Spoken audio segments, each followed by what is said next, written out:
Well, Andy, 'tis December. It's December, I think. 'Tis December. I think it's auto-corrected there. The letters are in the wrong order. All of the major games of this year have already come out. IT apostrophe, yes. I'm not going to sit here on this sofa, Short for it is. which has become a bastion of truth, and Since when?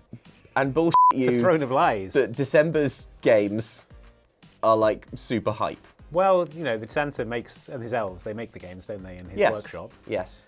And they're winding down for the year. Yeah. They've got all their work out of the way already. Yeah. And then they're like, we've farted out a couple more games, Santa. Look, that's not fair on the December games. All right. I'm going to tell you all about them. Please don't laugh too much about Redwall.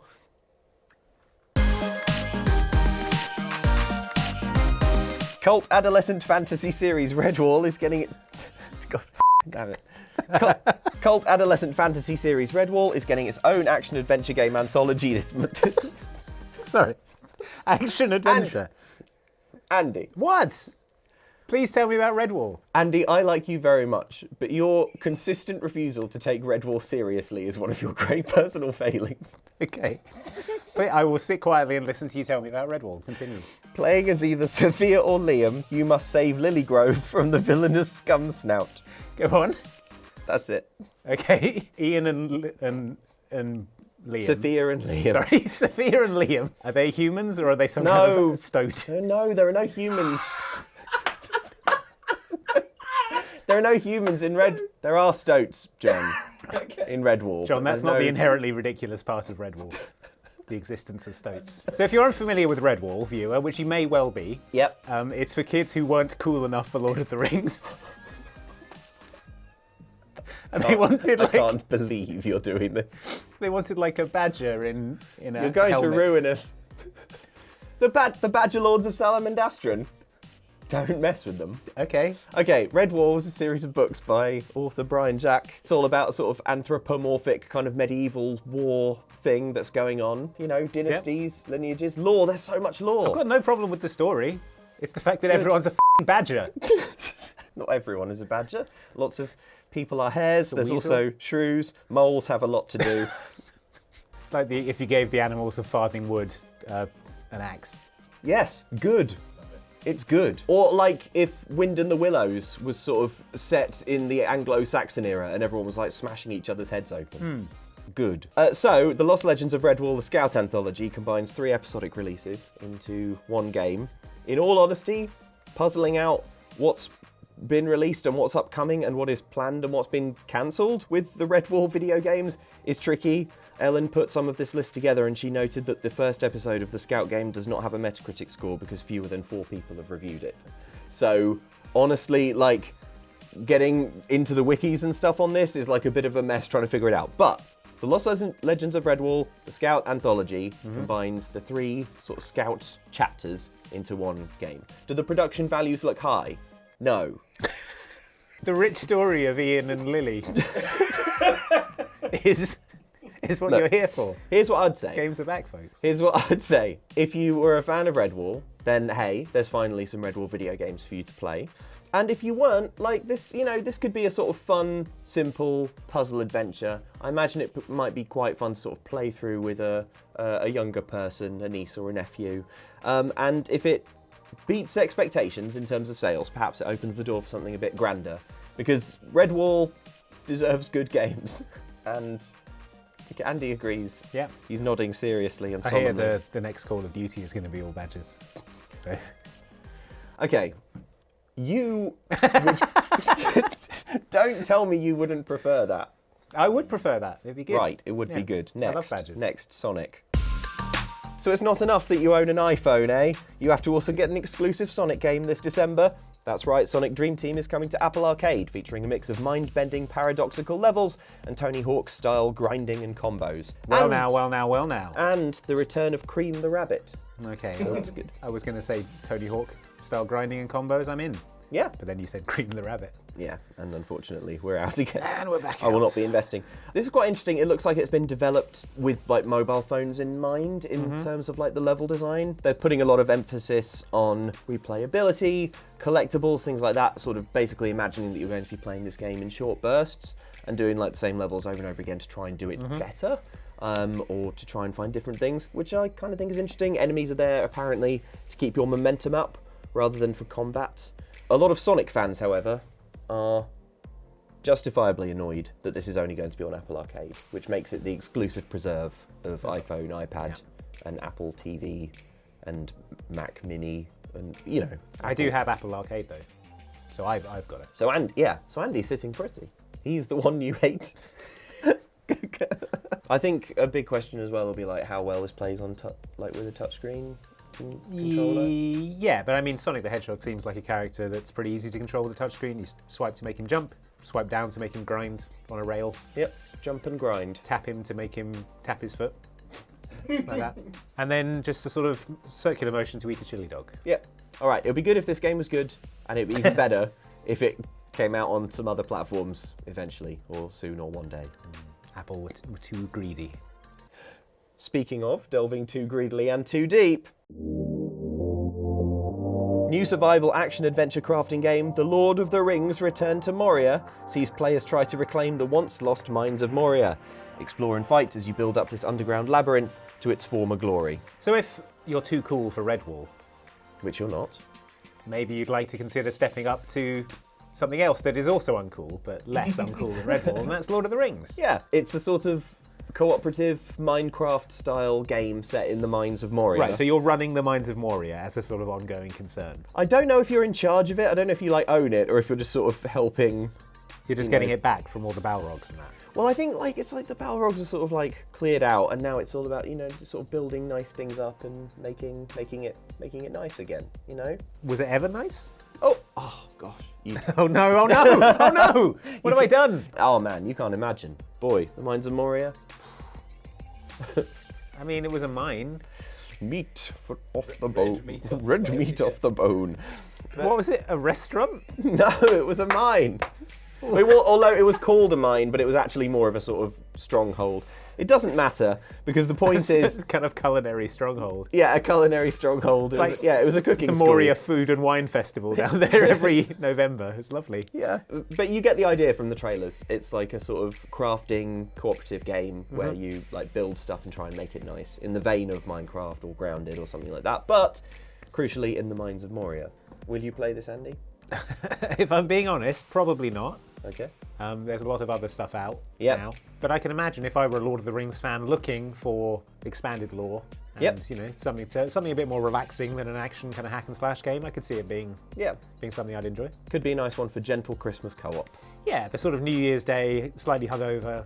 Let's just go see what the Balrog left down there. Let's just hang out in Mines of Moria and maybe get some premium sake, at the Food and Wine Festival. Nice down there. Andy, I like you very much, but your persistent failure to take Lord of the Rings seriously is one of your greatest failures. Okay, well we've got all the embarrassing franchises out of the way. What's next?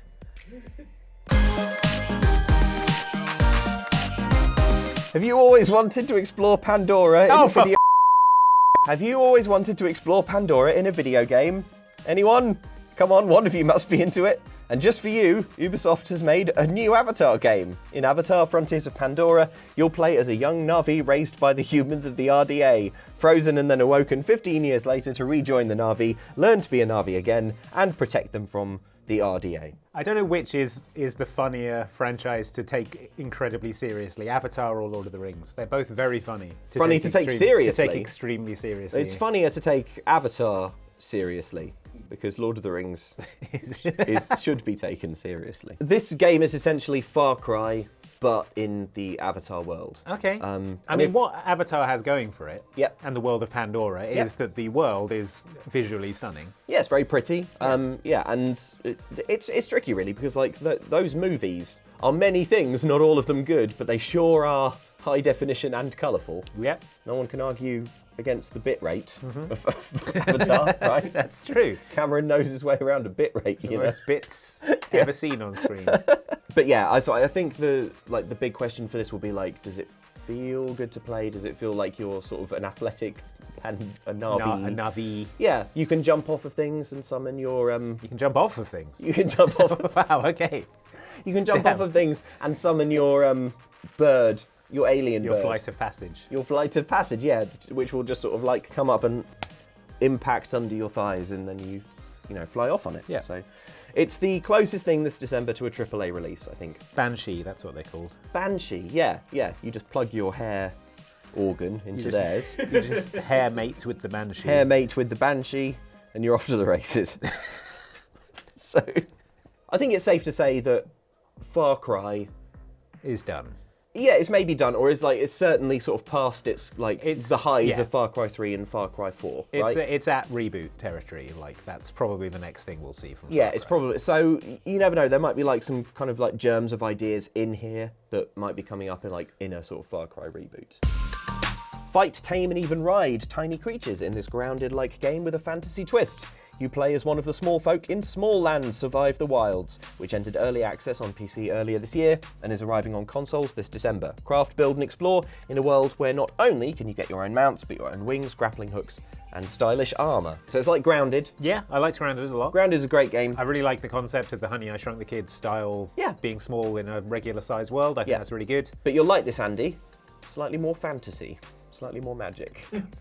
Ian and Lily here again. I'm not rising to the bait. Hornston and Freshly.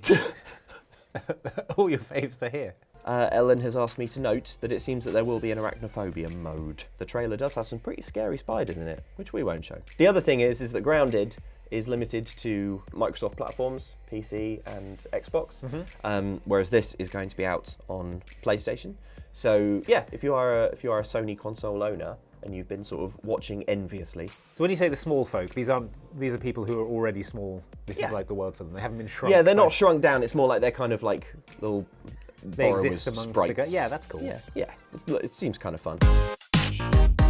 Grayson Hunt fans rejoice. The most OTT shooter makes a return, this time in virtual reality. Bulletstorm VR looks pretty exciting and, described as comically violent, will allow players to try out plenty of creative kills and takedowns. Andy, you like Bulletstorm, don't you? Yeah, Bulletstorm rules. So Bulletstorm in VR, I guess, would also rule. Although it is quite like a frantic, kinetic kind of game. Did you play Bulletstorm? Yeah. Yeah, so like a lot of the mechanic was about like leashing people with a sort of laser whip. You had them pulling them in and then like pulling them up in the air and then kicking them in the air and like doing weird combos kicking them and into stuff. like big space cactuses and stuff. It was all about like chaining together ridiculously violent over-the-top kills. Yeah, it seems like the kind of thing that would really suit VR in that sense that like the fun thing about Bulletstorm, as you say, is kind of doing these elaborate OTT kills. But on the other hand, it is a very, very full-on movement intensive game. You might want to try this if you're like VR hardened, if you're like if you've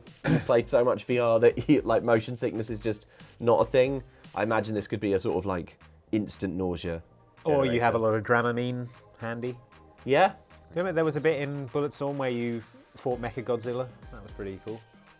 It was later in the game. That is cool. You're in like a sort of city set and you were sort of didn't know that. Stamping around I in it. didn't play that much of it. Oh, that sounds great. Yeah. You can also give things the middle finger in VR, so, It's pretty good.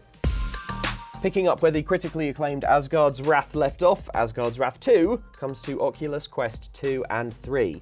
You'll have to solve more puzzles, creatively fight your way through more enemies, and explore all new realms as Egyptian mythology joins the Norse mythology from the previous game. So I'm not sure how familiar you are with Asgards Wrath. You could be mistaken for not being familiar with it. It's a VR game, and to my mind, it's exactly what VR should be, in that it's a kind of like swords and sorcery sort of combat, That's cool. Shield, block, hit with sword. I love Norse mythology. Yeah, well, this one adds Egyptian mythology. It looks really, really... Also good. Yeah, it looks really colourful and over the top, and like they've really expanded the combat system. It's got a hub world in Egypt, and Loki is the sort of big villain of this one. The first game was all about playing defensively. You had to sort of do a few blocks or parries or counters before you were like able to deal damage most of the time. But they've overhauled that, rethought it. The developers say that this one's a lot more open-ended. So if you want to kind of go in super aggressively, that should be something that is more viable in this one. Cool. I mean, I don't have an Oculus Quest 2 or 3. So. Well, that's the thing. The audience for this one is pretty narrow. Yeah. Obviously, Mark Zuckerberg doesn't want to share. But it would be nice to see this coming out on PSVR 2 or some of the other VR platforms. Yeah. The only other thing I'll say about this is that the trailer features War Pigs by Black Sabbath. Generals gathered in their masses. Which is a great song, but I'm calling it just like witches at black masses. I don't want to hear it in any more trailers. It is, yeah. It's in the Napoleon trailer. No. Yeah, and I was watching it in. I was watching Gran Turismo, the movie, the other day, and it's in that. What? And I don't know why War Pigs is having like a big sort of Hollywood moment, but I'm calling it no more. Thanks. So those were the December games, Andy. Which ones will you be playing? Any of them? I would like to go on record. It's okay to say none of them. I would like to go on record as saying I like video games. I think anyone who has taken the time and effort to put together a video game deserves your respect. Yep. So you should check out all of them. They all represent countless man hours and hard work from teams of talented individuals. That said, really interested is Bulletstorm VR. Okay. Maybe the Sonic one. And you don't have a PSVR 2 or a I Quest don't, 2, so I probably won't actually play it. Yeah. I'll play the Sonic one. I've got Apple Arcade. Yep. I'm going to play The Lost Legends of Redwall, the Scout Anthology. I'm under no illusions about sort of how polished it looks, but what the hell? Be a mouse. I want to save Lilygrove from Scumsnout. Yeah, and let's find out what's going to happen to Ian in Grunston. You don't know how deep the lore goes. You would not last 1 second against the long patrol of militarised hares. Let me just tell you that.